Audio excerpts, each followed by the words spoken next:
ओम नमः शिवाय। हर हर महादेव। आज सावन माह के कृष्ण पक्ष की चतुर्दशी तिथि और बुधवार है।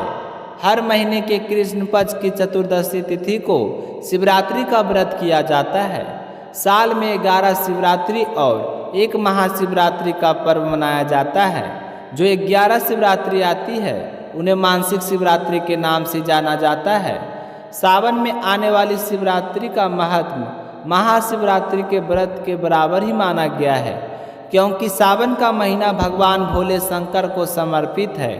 तो इस दिन व्रत रखने से और भगवान भोलेनाथ की विधिवत पूर्वक पूजा करने से मन चाहे फलों की प्राप्ति होती है। मानसिक शिवरात्रि के दिन भगवान भोले शंकर को बेलपत्र, पुष्प, धूप, दीप और भोग चढ़ाने के बाद शिव मंत्र का जाप किया जाता है और शिवरात्रि की कथा कही और सुनी जाती है।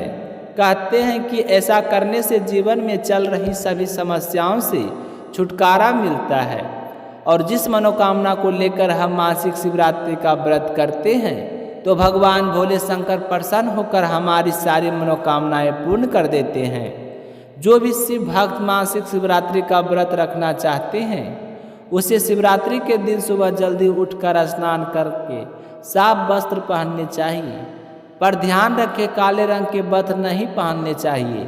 इसके बाद भगवान सूर्यदेव को जल अर्पित करें। फिर आपके घर पर शिवलिंग या शिव परिवार की प्रतिमा है तो घर पर ही पूजा कर सकते हैं, नहीं तो शिवालय जाकर पूजा करें। सुबह की पूजा में शिवलिंग पर जल अर्पित करें और व्रत का संकल्प लें।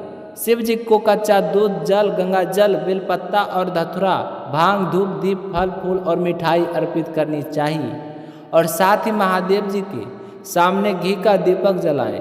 पूरे शिव परिवार का स्मरण करते हुए व्रत का संकल्प करना चाहिए और सच्चे मन से भगवान भोलेनाथ की आराधना करनी चाहिए।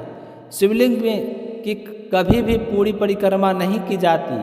कहा जाता है कि शिव जी के ऊपर जो हम जल चढ़ाते हैं उसे जलधारा के ऊपर से लगाना अशुभ माना जाता है, इसलिए भगवान भोलेनाथ का अर्थ परिक्रमा की जाती है और ना ही कभी शिवलिंग के ठीक सामने बैठकर पूजा करनी चाहिए।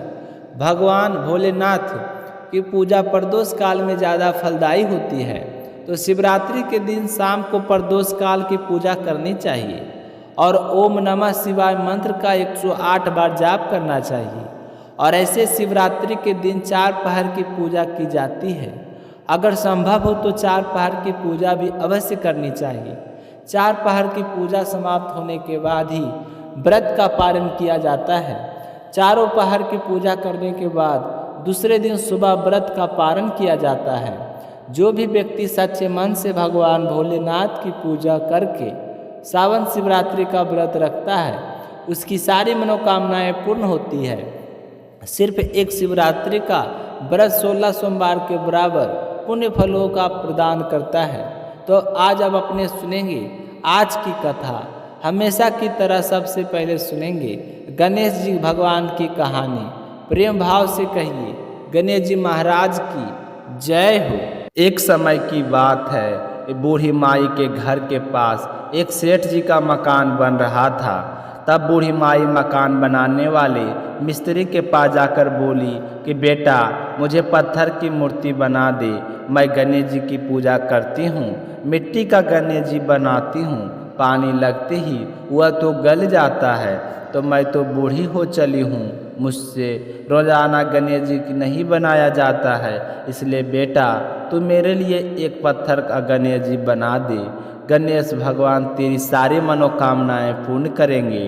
तो बूढ़ी माई की बात सुनकर मिस्त्री बोला कि हम तुम्हारे लिए मूर्ति गढ़ेंगे, उतनी देर में तो हम अपनी दीवार बना लेंगे। हमारे पास इतना समय नहीं है कि सेठ जी का काम बीच में छोड़कर हम तुम्हारे लिए मूर्ति बनाएं। तो यह सुनते ही बूढ़ी माई को बड़ा ही दुख हुआ और वह मन ही मन कहने लगी कि भगवान करे तुम्हारी यह दीवार कभी ना बने। यह कहकर बूढ़ी अम्मा अपने घर चली गई और मिस्त्री और मजदूर दीवार बनाने में लग गई। अब दीवार जैसे ही बनाई तो वह टेढ़ी हो जाए तो दीवार को तोड़े, फिर से बनाए, फिर सीधी दीवार ना बने। इस तरह पूरा दिन एक ही दीवार को तोड़ते बनाते हुए शाम बीत गया। शाम को सेठ जी आए और कहने लगे कि आपने अभी तक कुछ नहीं किया। तो मिस्त्री ने बूढ़ी माई के आने की सारी बात बताई। तो सेठ जी ने सुनकर बूढ़ी माई के पास गए और प्रणाम करके कहने लगे कि माँ जी, आप आशीर्वाद दो कि मेरा मकान जल्दी से बन जाए। मैं तुम्हारे लिए पत्थर का क्यों, सोने का गणेश जी बनवा दूंगा। तो यह सुनकर बूढ़ी माई बहुत ही प्रसन्न हुई और उसने सेठ जी को आशीर्वाद दिया कि बेटा, बिना कोई विघ्न के तेरा मकान जल्दी से पूरा हो जाएगा। तो सेठ जी ने आकर देखा कि टेढ़ी दीवार थी वह बिल्कुल सीधी हो गई थी।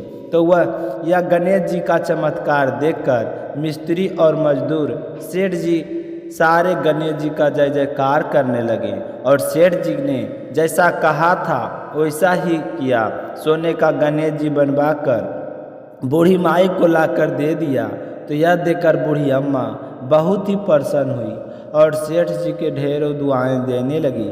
उसी दिन से सेठ जी भी गणेश जी की का पक्का भक्त बन गया और रोजाना सबसे पहले उठकर स्नान करता, फिर गणेश जी की पूजा करके अन्य कोई काम किया करता था।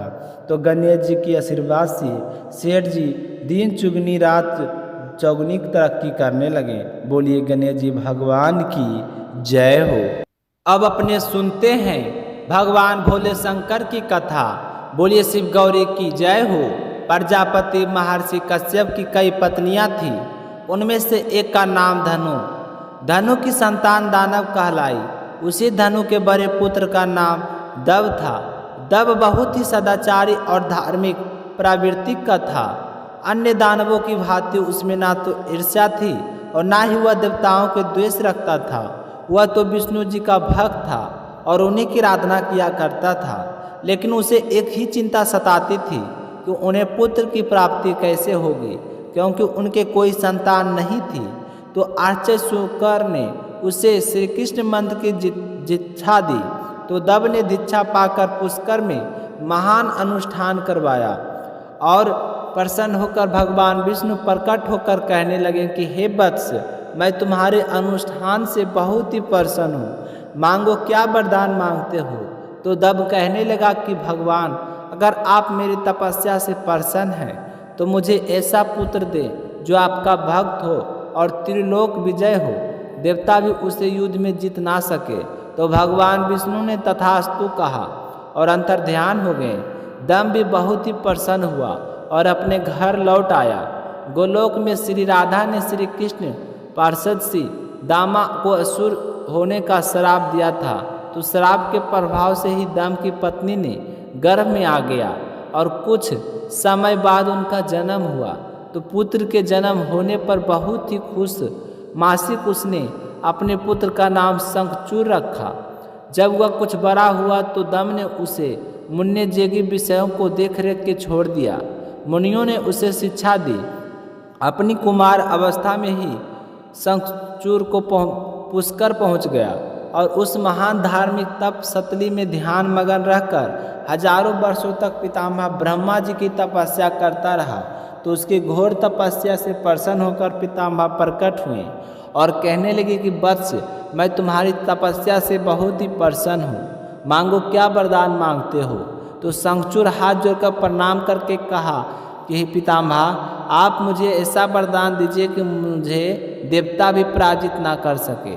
तो पितामह के उसके कहे अनुसार वरदान दे दिया और श्री कृष्ण कवच प्रदान करते हुए उसे आदेश दिया कि हे शंखचूर, तुम बद्रिका आश्रम चले जाओ, वहाँ तुम्हारे भाग का सितारा उदय होने की प्रतीक्षा कर रहा है।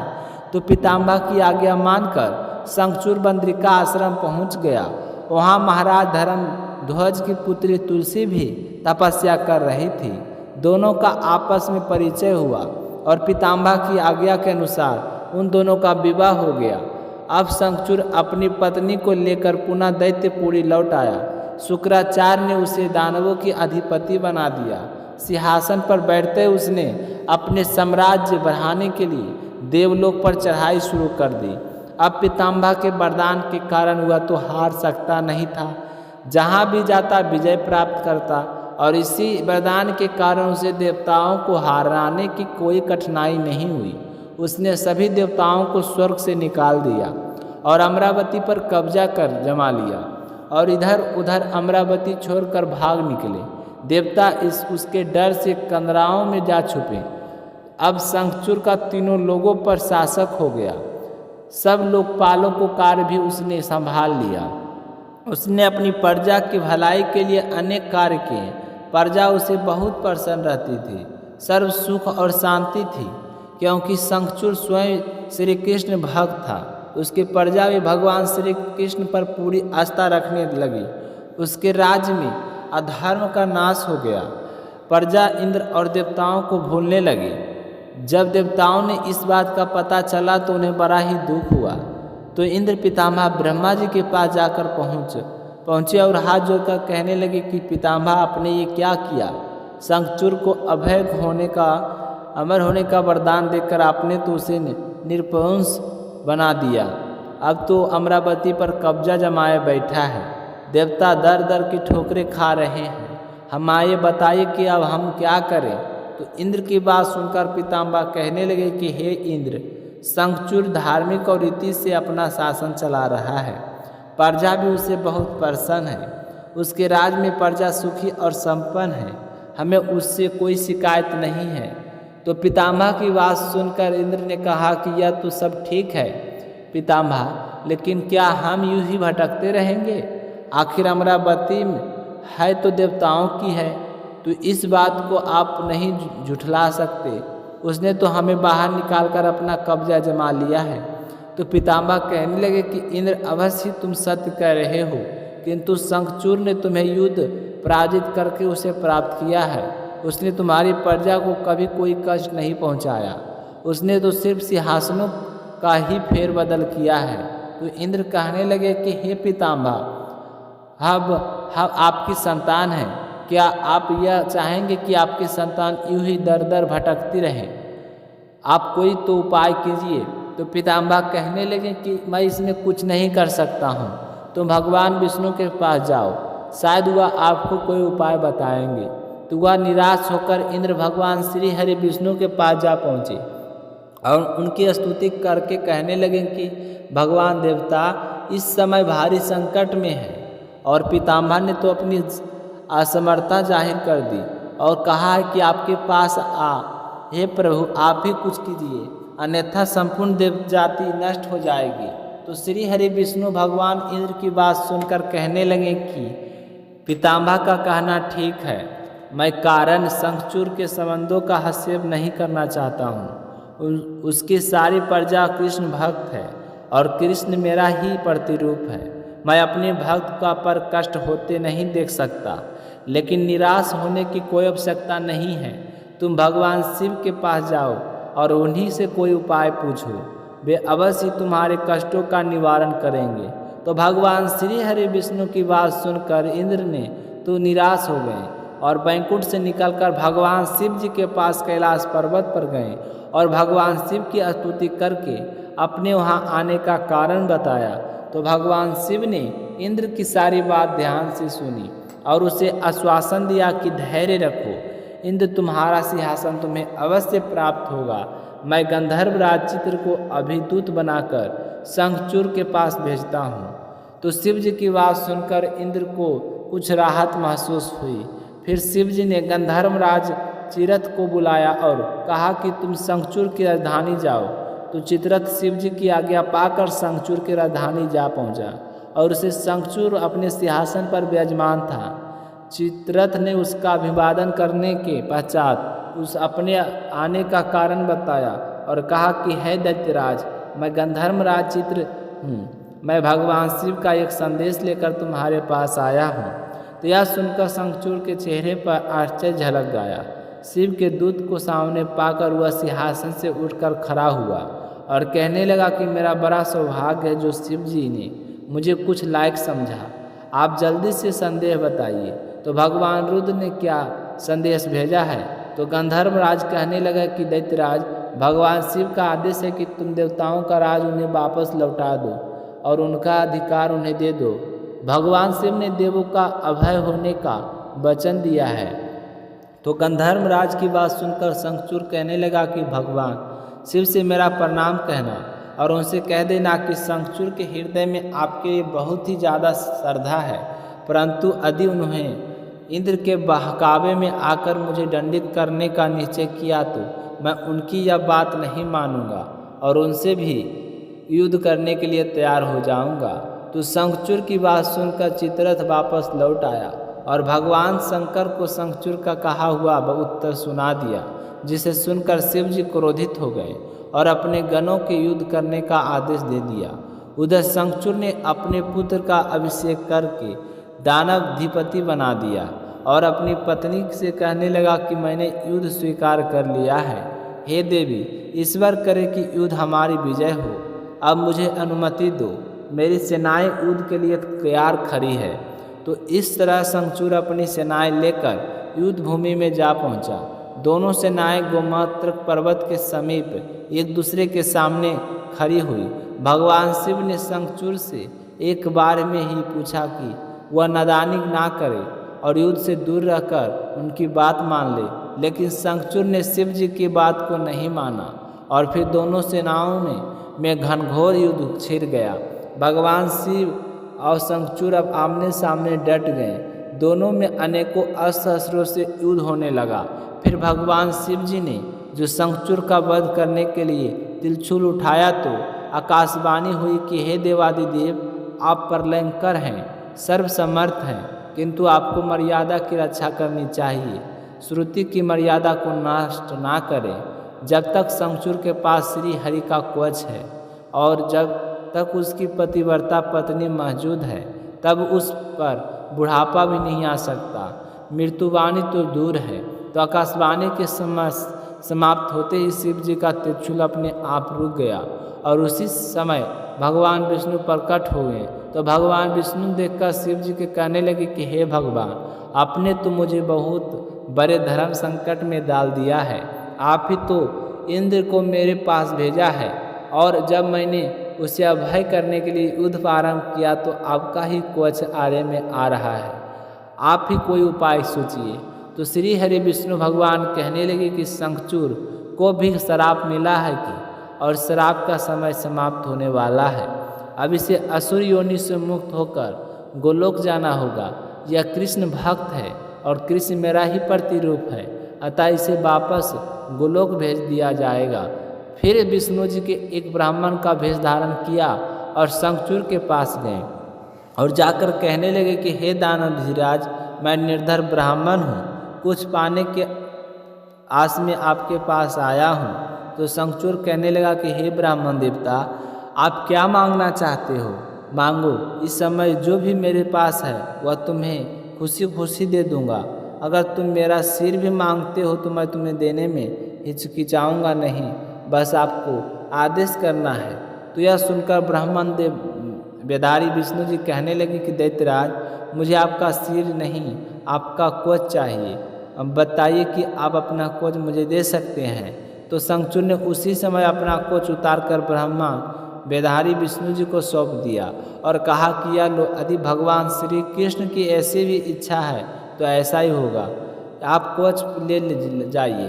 तो ब्राह्मण भेषधारी विष्णु भगवान कवच लेकर दैत्यपुरी जा पहुँचे और फिर शंखचूड़ का भेष धारण किया और राजमहल में जाकर शंखचूड़ की पत्नी तुलसी के पास चले गए। जब तुलसी ने देखा तो वह पहचान ही नहीं पाई। उसने सोचा कि मेरे पति ही आए हैं, तो उसने खुश होकर उनका स्वागत किया और उस रात भगवान श्री हरि विष्णु शंखचूड़ के महल में ही रुक रहे। लेकिन अचानक से पतिव्रता तुलसी को धोखे का आभास हुआ, तो वह चौंक कर बिस्तर से उठी और कहने लगे कि तुम कौन हो, मेरे साथ